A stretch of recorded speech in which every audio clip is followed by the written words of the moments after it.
Did you know when you signed your marriage certificate, you also signed the benefits package for the power of two in the kingdom? Did you know that? I am so glad that I am one of the first to be able to break this down for you if you have not heard it already. There are some benefits that you and your spouse have just because you are in covenant, just because you are a kingdom marriage, just because you are locked in and covered by the blood of Jesus Christ. And so I was able to teach this live on a training with my boy Words Taylor. He had the Work Behind the Vows 5-day intensive where I break down the power of two and all the benefits that you can get because you are locked in under God's covenant. I'm going to drop you into the training. You are going to love it. Check it out. There is a signature thing that I teach called God's math. Now, I teach God's math, as you see, okay, represented here today. I teach God's math from the perspective of the power of two. And I don't typically get to teach it from the perspective of marriage this deeply. So I'm super excited to walk you through what God's math is and what it means for your marriage. And we've had Words in Jolanda have briefly kind of talked about some of the benefits of the power of two, but I'm gonna slow it down. It's like somebody telling you have something, but now you're sitting down with the attorney, okay? The attorney's about to really tell you in detail what you have. I know many of you, you're married and you're like, okay, I got favor with the Lord. You know, the husband's like, okay, got favor. And then, the wife got covering, and you're thinking of these general Sunday school things that you've learned about what happens in marriage. And I'm here to just share with you, it's a little bit deeper than that. Okay. I got slides for this one. Okay. I got slides for this one. I didn't need them yesterday, but I need to cut up real good today. So I have me some slides. Okay, here we go. Can y'all see? Okay, very good. Making sure y'all can see me. So we're going to talk about what is God's math. So let's just first talk about something that we all understand collectively. Shall we? Okay. This is something we all understand collectively. Now, hopefully, I'm not speaking prophetically. We're giving an illustration. Okay. Big Mama has passed. Lord Jesus. Okay. Big Mama has passed. She has went on to glory. And when Big Mama passed, we're all worrying about, we're trying to figure out, okay, what are we going to do? First of all, who got the mac and cheese recipe? Okay. First of all, we need to make sure they're in good health. All right. Because that was, we're worried about all the things that we loved about Big Mama. And a lot of times, especially in certain cultures, they don't have anything that they can say who gets what. So we're all at Big Mama's house and you're trying to figure out, okay, who is going to get, who's getting Big Mama's? Everybody loved the picture that she had on there. The aunties fighting over that. And then we got the old things that she has in the dining room and all of the things, and everybody's fighting over who's going to get what. And we really don't know what we're going to get. But there is a call you get that says, hey, I need to call all the family members to the office. You're getting a call from an attorney. And you say, wow, an attorney. And you realize, okay, Big Mama wasn't just in there cooking. Big Mama had her affairs in order. And they say Big Mama left a trust, a living trust. And they say, Tyson, Ariel, you get this. Okay, Sarah, you and your spouse get this. Levi, you and your spouse get this. Jackie, you and your spouse get this. And then they're telling you all the things that you're going to get. Now, let's say when they tell you the things that you're going to get, somebody else in the family tries to tell you that this is not something you can have. What would you do? Just put that in the chat. What would you do? They try to tell you, even though it's in black and white, legally binding, okay, what you can't know. I know you, Big Mom, her insurance, you're supposed to get the $50,000, but I feel like that's their rebuttal to your legally binding document. So if they're disagreeing with you, you're going to go back to the living trust and say, argue with your bald-headed mama. This is what is in the trust. This is what's in the trust. And so what I want you to understand is that y'all go back and forth with the enemy. Y'all be going back and forth with him. When he tell y'all you don't have it, you be like, but what, maybe I don't. What I want you to understand that there's no difference between a living trust that you understand and the natural in this right here. This is the same thing. And you keep letting him take things that are legally yours because he feel like you're getting your feelings, and now you've negotiated things that are legally yours. When you stop negotiating things, I'm going to try not to get on a tangent, that is legally yours. Sickness will not be at your door. Poverty will not be at your door. Depression will not be at your door. But you keep negotiating. You keep going back and forth. You keep justifying why you should feel a certain way when it's legally binding that you shouldn't. Legally, you are a child of the God. It's in here. that you shouldn't deal with certain things. Okay, so in the trust, y'all gather around. Okay, in the trust, I want y'all to gather around because I'm going to explain to you some things in the trust that you may not know about, or maybe you do know about, but you haven't had it slowed down for you in great detail. Come to the attorney's office. Everybody sit down. I'm going to tell you what's in here. This is something, once I tell after today, you shouldn't negotiate with the enemy about these things. Ain't going to be no back and forth. Okay, we're going to shut the back and forth down after today. So here we go. You are a beneficiary. You're an heir. This is the formal estate plan. This is legally binding. Somebody put legally binding in the chat. When you, in your mind, respect God as the judge, and he says legally, this is what you're supposed to have, it is a different authority and posture that you should walk with. Okay, so legally binding. You say, well, Tiff, what did I get, girl? Okay, you done teed us up so good. Well, I remember last night, y'all were telling me how long y'all was married. Okay, I saw 13 years, 17 years. I saw some, okay, back when you had signed a marriage certificate, you unlocked some things. You had unlocked some things. Take copious notes, siblings, because we're in the attorney's office. I'm going to tell you what you have that's legally binding. You unlock some things. You said, Tiff, I know I got favor. You said, yep, I knew about that favor and stuff. I got covering. You got that. We don't got to talk about that because you already know about that. But there's other benefits in the package that I just want to break down a little. Let's get into the granular little small details about that. Ecclesiastes 4:9, he says, two are better than one, because they have a good reward for their labor. We know that we read better and we automatically think of improvement. That's the better we have learned in elementary school, that it means that it's improved upon. Now, based off of the Bible, all right, the benefit is productivity, but better means so much more than what you have learned in school. So let's break down what better means in Hebrew. So if you are reading your Bible in the Old Testament, it was originally written in Hebrew. New Testament, it was written in Greek. So what we want to do is we want to be a good steward of these words that are, because this is what's legally yours. Why would you not research it? Why would you not have these scriptures memorized, look them up in Hebrew, commentary, write them out? This is legally how you should be benefiting from being married. So better. Two are better than one because they have a good reward for their labor. What is that? That's going to be productivity. And when I looked up the word better in Hebrew, this is what it meant. Prosperity, benefit. God sees it as precious. You received a favor, wealth. These were all definitions of better, the way God intended better to be when he says two are better than one, because they have a good reward for their labor. So this is how you should be thinking about the benefit of your union, even if you hadn't thought about it like that for the 13 years, 11 years, 17 years you've been married. From this day forward, I'm not negotiating with you about our finances. Better is to be had by us, okay? I'm not negotiating with you. Everywhere I go, when you pray for favor, when you and your spouse are going somewhere, you're praying for the favor to be released that you already have, because he's already said that that's what you're going to get. Okay, let's keep going. Benefit, support, Ecclesiastes 4:10. For if they fall, the one will lift up his fellow.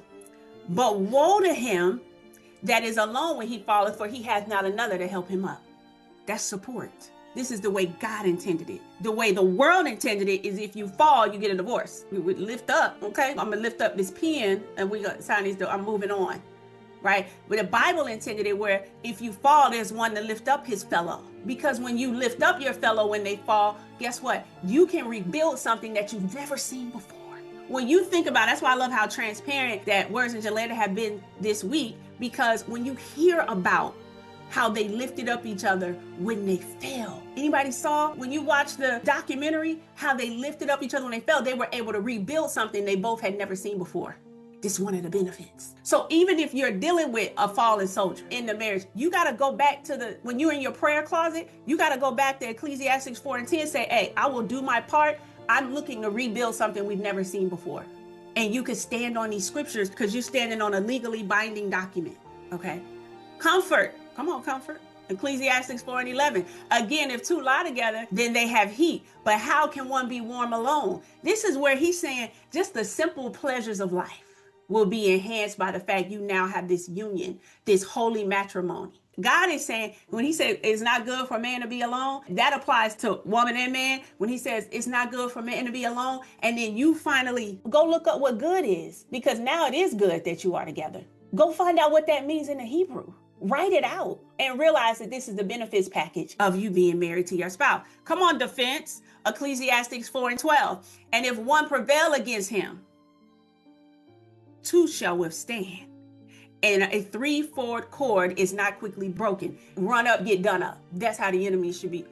I can't even play with them. Every time I try to come for the husband, here come the spouse. Every time I try to come for his girl, here he come. I'm trying to get depression in there. He done went into his prayer closet and prayed that up out of here. He done laid hands on his wife.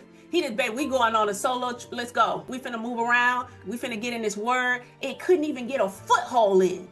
Because when he try to run up, he get done up based off of Ecclesiastes 4:12. You get to stand on this. When you go to your prayer closet for your spouse, you get to stand on this. I forbid you to touch my spouse and their mental health. I forbid you to touch my spouse and their health. If one prevails against him, two shall withstand him.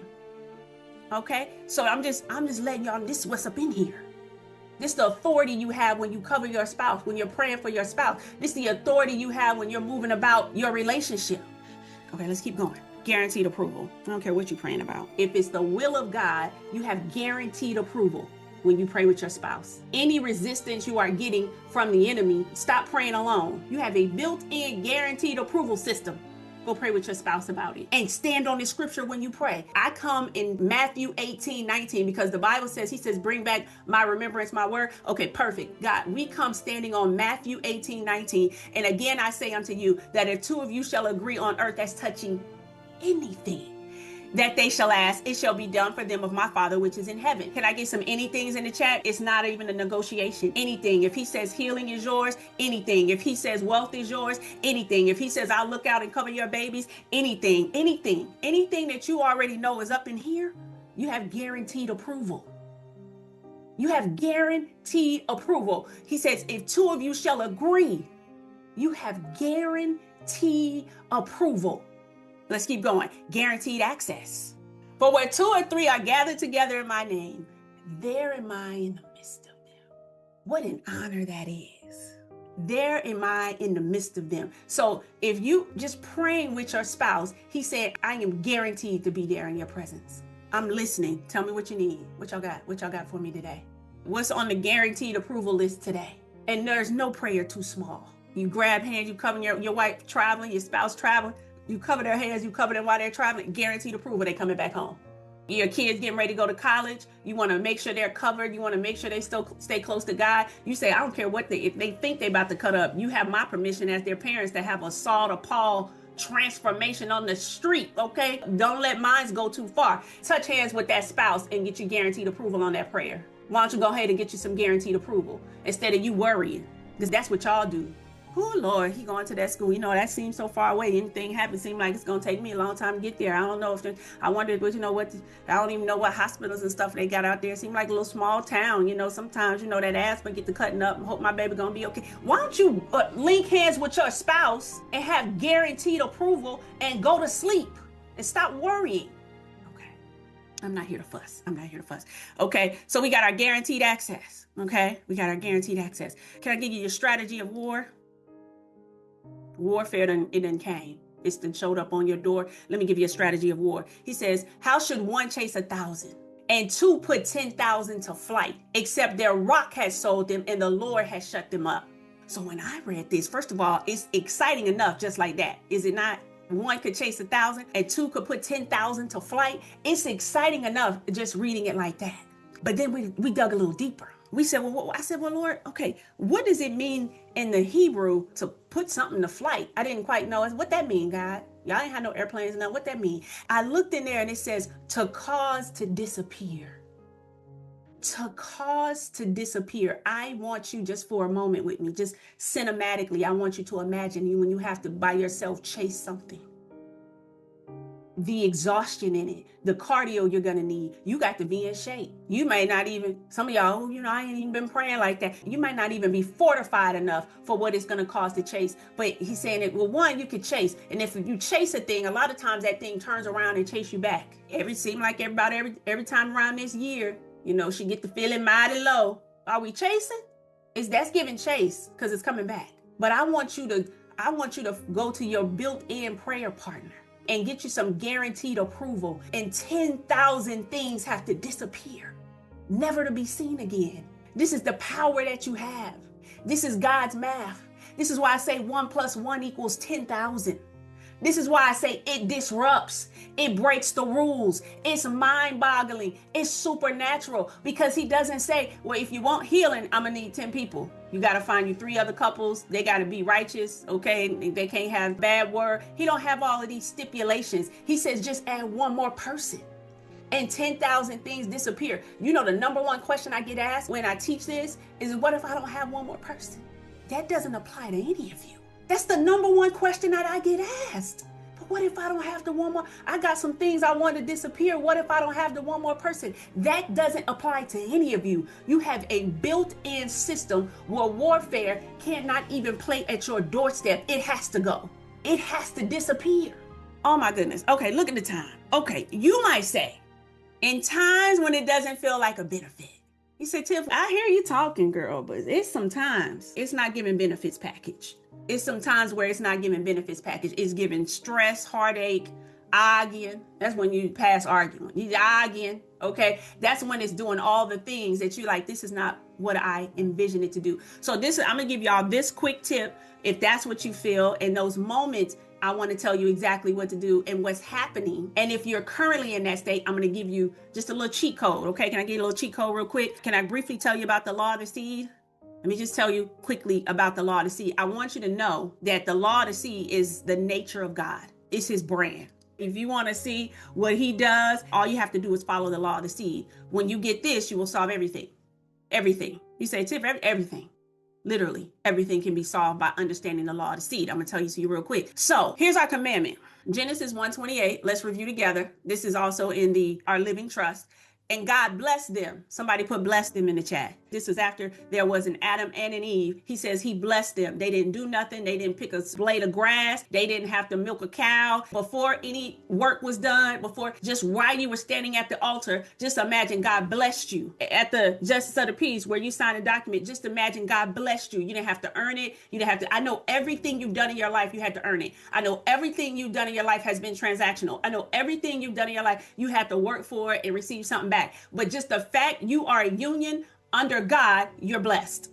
So God blessed them and he said unto them, be fruitful and multiply and replenish the earth and subdue it and have dominion over the fish of the sea and over the fowl of the air and every living thing that moveth upon the earth. That's Genesis 1:28.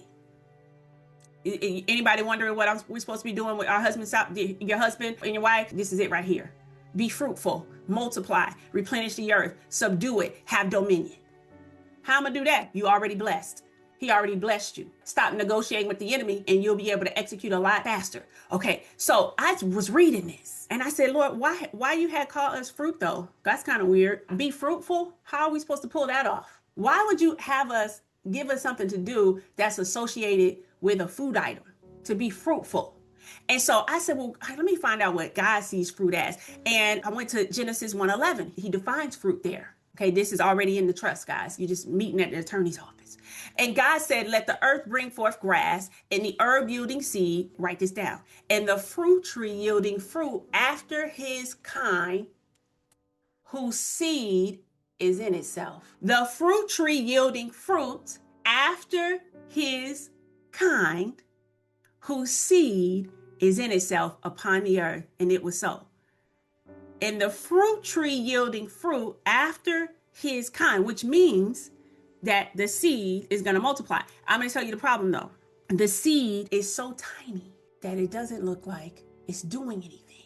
It doesn't look like it's making a difference because it's so tiny in marriage. The things that break it and the things that heal it is so tiny. It's tiny decisions, tiny actions, tiny words, tiny thoughts, tiny commitments, tiny habits, tiny adjustments, tiny perspectives that change, tiny corrections, tiny investments in time, tiny choices of discipline, tiny. And it reaps a harvest. But it doesn't seem tiny. See, it doesn't seem so tiny when you tell your spouse, see, you always. I love how they talked about that today. See, you don't never. It don't seem so tiny when you're saying it. But what you're doing is in Hebrews, he says that he formed the world with his words. And then he says you're made after his own kind. If you say always and never, guess what you're doing? You're forming your own world with your words. So when they always do it and when they never do it in the future, I wish you would have something to say about it. Because you prophetically spoke that over your spouse. Tiny, tiny things. Tiny things. You hear stories all the time where couples say, every morning he would bring me my coffee in bed and I just tiny. And they felt so special. Barely got your eyes open and feel loved.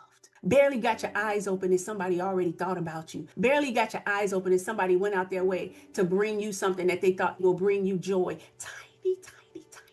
We don't realize how tiny these things are that reap us a harvest. Okay, let's keep going. Okay, so let's learn the formula. Anybody know Coach Rochelle T. Parks? My dog, Coach Ro. She got my baby, y'all. Okay, you might see her stories and they said, you see nephew? That's my firstborn. Okay, she got my firstborn over there. So you got Coach Ro. She teaches us that when people are sick, this is what's happening. She says it's the cell theory. And she says, in your body, everybody that's looking at me is in their human body. She says, cells make up tissues. Imagine your own body. This is how your body is made. Cells make up tissues. Tissues make up organs. Organs make up organ systems. And then your organ system make up you, the organism. So cells make up tissues. Tissues make up organs. That's your heart. That's your lungs. Okay, your stomach, all of those are organs. Organ system is your respiratory system. Anything that is all of those things together that have to work to do something, and then all those systems together make up the organism. And when people are sick, she says, oh, okay, well, that means that the cell was sick, because sickness is where the cell is not made perfectly. So an imperfect cell is going to make imperfect tissues, imperfect organs, imperfect organ systems. Okay, giving y'all a quick scientific lesson on the human body. So when people want to heal the body, they say, well, Coach Ro, what do I got to do? She says, you got to heal the cell, because your body rebuilds cells in the billions almost every day. So if you just heal the cell, then you're going to have perfect tissues, perfect organs, perfect organ systems. And you say, well, how do I heal the cell? She says, cells are rebuilt from what you give it. So if you give your body fruits and vegetables, if you give your body water instead of trash, instead of genetically modified foods, instead of fast food, instead of things that are processed, if you give it the things that are closest to what God has created, which is fruits and vegetables. Why? Because he made the cell. So because he made the cell and he's an efficient God, he makes all the things that go with the cell. And then we live our life putting things with the cell that don't go.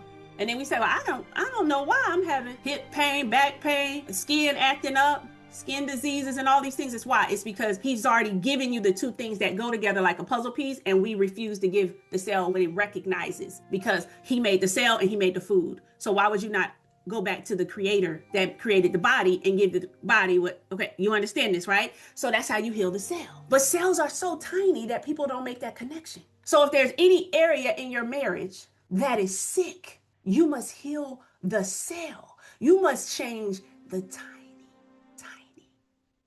What are the tiny things that you can do to heal in that area? The tiny. Because what seeds you plant are going to multiply. At first, when I thought about seeds multiplying, this is what I thought about.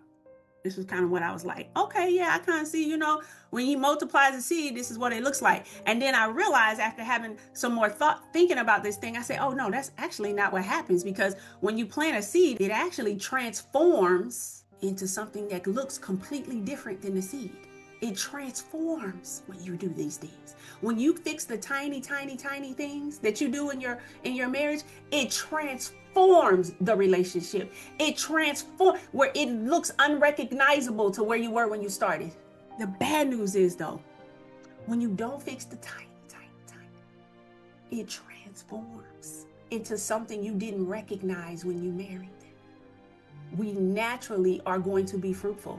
We naturally are going to multiply. We naturally are going to begin to replicate the seed that was within itself, because it's going to replicate after its own kind. What is its own kind with you? How do you treat your spouse how do you treat them when you're mad?